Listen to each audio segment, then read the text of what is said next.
Night of the Missing is an anthology movie and is currently streaming on Screambox.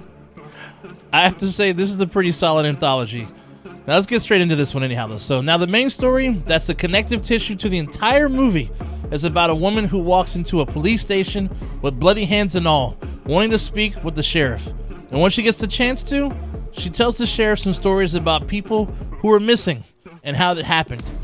Now the first story is about a kid who's hungry for some ice cream, but mama's telling him to wait after dinner. You know how we were as kids, do we all just wanted sweets? We didn't give two fucks about dinner. Fuck, hook me with some shit, you know? But anyhow, though, he heads outside where there's some ice cream. There's an ice cream truck where he can actually get exactly what he wants, but at what cost? I like this story a lot because this is a story that you should actually show any kid to teach them, not to talk to strangers, dude. I mean, like a horror public service announcement, if you will. I'll say, think of the movie It. I'll just throw that out there. Probably my favorite story of the whole thing. It's short and sweet and very effective and very entertaining, dude. I like this one a lot. The next story is about a woman at home, alone and bored all to hell. Decides she'll try one of those old school 1-900 sex talk deals, where you get on the phone and talk to some poor chump and fakes it for a while he, doing his thing, making fun of the dude and the process and whatnot. Little does she know, though, as she does this, though, let's just say karma's a bitch. And I'll leave it at that. Yeah, dude, this one had me cracking up, though. I mean, this woman was bored as fuck, dude. I mean, I'll just say, dude, I have never seen a vibrating toothbrush be used the way it was in this movie. Or at least in this story, I should say. There's a scene kind of reminiscent of Tom Cruise, the Tom Cruise dancing scene in Risky Business. Not the exact same thing, though, but just kind of made me think about it. When you watch it, if you've seen Risky Business, you'll understand what I'm talking about. Very popular scene, and yeah, anyhow, though. Very interesting ending, dude. Very, very interesting ending. Oh, yeah, didn't see that one coming.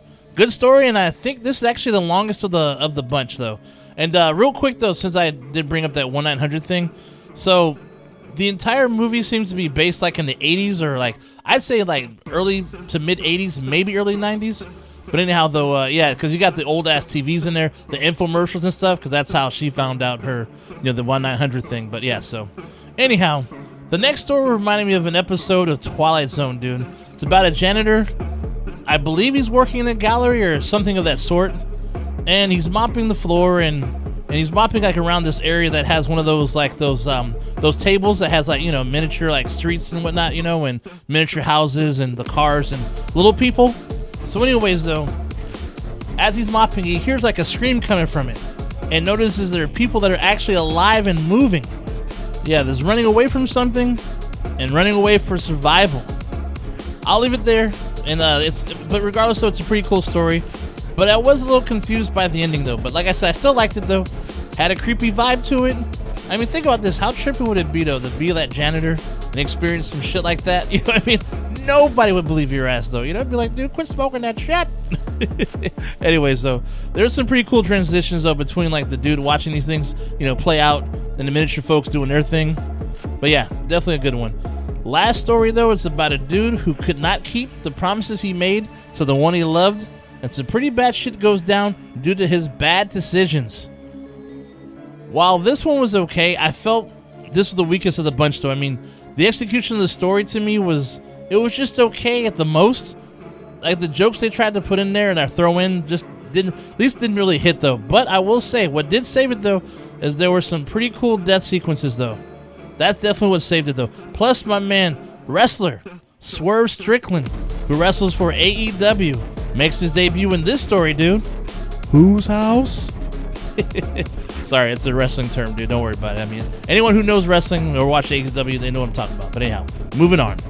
Then we close shop by going back to the police station, where we get a pretty interesting and very creative ending that I couldn't predict or see coming, dude, which I like a lot. So, a bit surprising, which is always good. Very good ending, dude, and a very good way to close the movie. I enjoyed this one. Overall, I enjoyed it. It's a good story. It's a good anthology. So I say check it out for sure.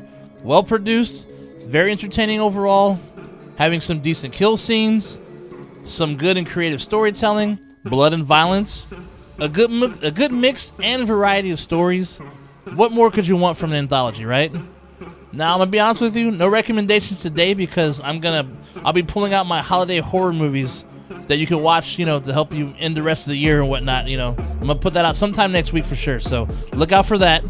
But I'm hoping to be watching Godzilla this weekend because I would love to watch that and review that nastiness. So that should be next, I'm hoping. Fingers crossed. Anyhow, though, that's all for today. Stay nasty, my friends, and I will see you at the next one. Shay Nasty out. I'll see you soon. Like and subscribe.